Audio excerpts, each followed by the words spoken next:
Imagine waking up one morning and nothing works.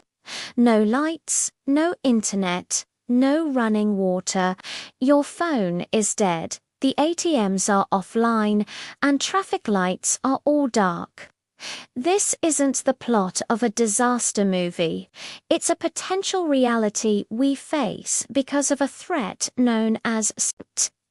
It's the digital equivalent of a weapon of mass destruction, targeting the very systems that keep our society functioning.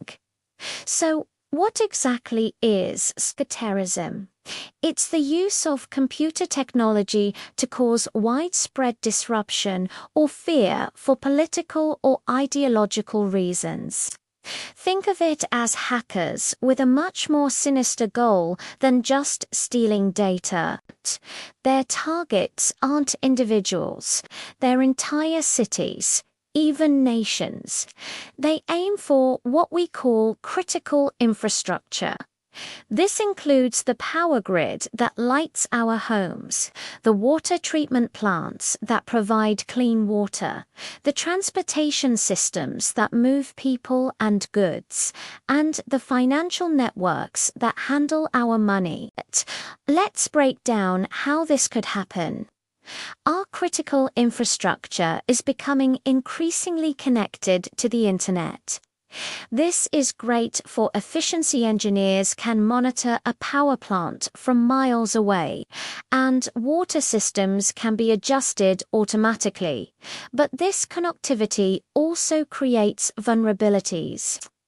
Every connection is a potential doorway for a skilled cyber. Consider the power grid. It's a vast, interconnected web.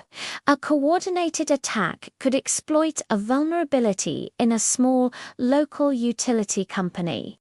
From there, the attackers could create a cascading failure, like a domino effect, that trips power stations offline one by one across a huge region. In 2015, this happened in Ukraine. Hackers successfully took control of a power distribution center and cut electricity to over 200,000 people. It was a wake-up call for the entire world. A similar attack on a larger, more densely populated area could be catastrophic, leading to economic collapse, civil unrest, and a public health crisis. Then there's our water supply. Water treatment and distribution systems are heavily automated.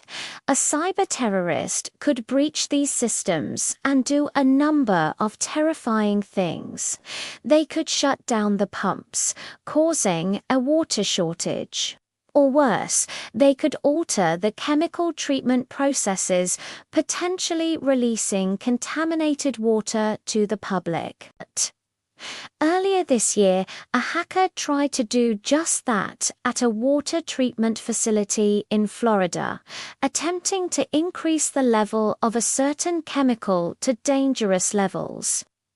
Luckily, an alert operator caught it in time, but it shows just how fragile these systems can be. Transportation is another prime target. Modern traffic control systems for our roads, railways, and airports are all computerized. Imagine the chaos if a cyber terrorist took control of a city's traffic light network, turning them all green at once. Or if they manipulated railway switching systems, creating the potential for devastating train collisions. They could even disrupt airport operations, grounding flights and stranding millions of people. The economic impact alone would be staggering, but the potential for loss of life is even more frightening. And we can't forget about our financial systems. The global economy runs on digital transactions. A large-scale attack on major banks or stock exchanges could freeze financial markets. wipe out savings, and destroy confidence in the entire economic system. This isn't just about losing money, it's about destabilizing entire countries. The goal of the cyber-terrorist isn't just to steal, but to create panic and collapse. So, who are these cyber-terrorists? They can be state-sponsored groups acting on behalf of a government to weaken a rival nation without firing a single shot. They could be independent extremist groups looking to make a political statement or simply cause chaos. They are often highly skilled, well-funded, and patient, sometimes spending months or even years finding a way into a target system. The challenge is immense. Many of our critical infrastructure systems were built decades ago, long before cybersecurity was a concern. Upgrading them is a massive and expensive undertaking. There's also a shortage of skilled cybersecurity professionals who understand both the digital world and the physical world of industrial control systems. But it's not all doom and gloom. Governments and private companies are taking this threat very seriously. They are investing billions in strengthening defenses, hunting for vulnerabilities, and developing response plans. Ethical hackers are employed to test systems and find weaknesses before the bad guys do. There's also a growing emphasis on international cooperation, sharing threat intelligence between countries to stay one step ahead. As individuals, we might feel helpless, but we have a role to play too, practicing good cyber hygiene using strong passwords. Being wary of phishing emails helps make the entire digital ecosystem more secure. Being prepared for disruptions, just like you would for a natural disaster, is also smart. Having an emergency kit with water, food, and a battery-powered radio is a good first step. The threat of cyberterrorism is real and it's evolving.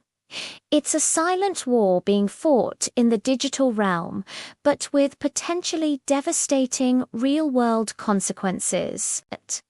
It forces us to rethink the nature of security in the 21st century. It's not just about armies and borders anymore. It's about protecting the invisible networks that underpin our entire way of life. The battle for our digital future is happening right now, and the stakes couldn't be higher. Thank you for watching. If you found this video informative, please give it a thumbs up and subscribe for more content on the critical issues shaping our world.